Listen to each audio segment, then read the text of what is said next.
As many know that watch this channel, I've been wanting to do a video on the 8 laws of health, and the one that I'm going to be doing, the one law, is sleep. As people know, I've been having issues with my heart, and I'm currently being monitored for whatever it is, they don't know. But the thing is, what's interesting is sleep is one of the 8 laws of health, and that's the one I want to cover. So the problem with a lack of sleep, and this is what people don't understand, and this is what I used to think when I was younger, before I gave into the fact that the 8 laws of health and the whole Seventh-day Adventist concepts outlined by Ellen G. White in her numerous writings were actually true. And you can't argue with them. The last one I gave into was caffeine. I cut all caffeine except for cocoa out of my diet. That was about a month and a half ago, due to this heart thing that has developed, which seems to be correlated to a lack of sleep. I've had this issue off and on my whole life, and I'm a very physically active person. I exercise very vigorously, although not right now because my heart rate goes crazy at this point. But what's interesting is a lack of sleep increases your risk of heart attack and heart conditions, especially atrial fibrillation, which is similar to what I have, or it might even be what I have, they don't know, where the heart shoots up and the blood pressure shoots up for no apparent reason. The other issue is that it causes a very bad look and physical appearance. People might know, although since I started these videos, for about the past 10 years, I've gotten very poor sleep. Very poor sleep. But a week or two of great sleep, I'll look 20 years younger. I'm only 36, although recently I've been looking more like 56, or 66 in some instances, due to the lack of sleep. It's actually gotten to the point where the person that's in my care actually agrees with me that if I don't get the heck out of where I'm at, and get down to where I want to go, I'm going to drop dead from the stress. The sleep is extremely important to wiping the brain clean of amyloid plaques, which cause Alzheimer's and dementia. It got to a point a couple years ago that from a lack of sleep, this is back when I was working in mental health, that I actually questioned my own intelligence.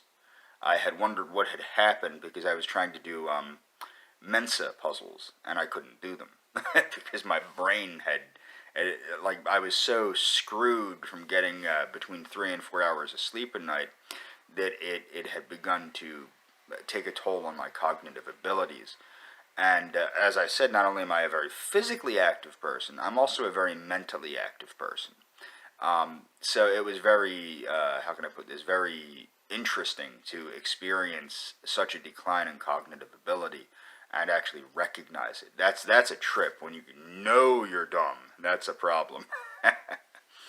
The other thing is, being at the time when I first started when I started knowing that these issues were a thing, was when I was teaching karate class as a adolescent. And I noticed adolescent and young 20s, I started noticing these rapid heart rates and heart palpitations, chest pain. And what was interesting is my psychiatrist at the time, who suffered from a heart condition himself, explained this is most definitely a heart-related issue. The problem was none of my family, like my general practitioners, believed it. In fact, I remember him actually arguing with one of my general practitioners that it was indeed a heart condition and not a panic disorder or any kind of generalized anxiety disorder. And my psychiatrist at the time was not some schlub. I mean, the guy was an obstetrician and a neurologist. He was the kind of psychiatrist that ordered an EEG and knew how to interpret it, unlike these modern Fruit Loop psychiatrists that, with the limp wrists and whatnot. But the point is, basically, every one of the 8 laws of health is proven by science. And if you sin against the laws of health, you are taken away from the light of God, which is the vital essence. The vital essence, you are taking further away from vitality the more you sin against these 8 laws of health. These 8 laws of health are very important, more important, I would say, than even the Ten Commandments, because the Ten Commandments, obviously, I'm not saying the Ten Commandments are not important to the overall concept of Abrahamic ideas, but the 8 laws of health, there is a direct correlation to your physical well-being and the well-being of society as a whole, being that every individual should be obeying these 8 laws of health. And don't forget sleep.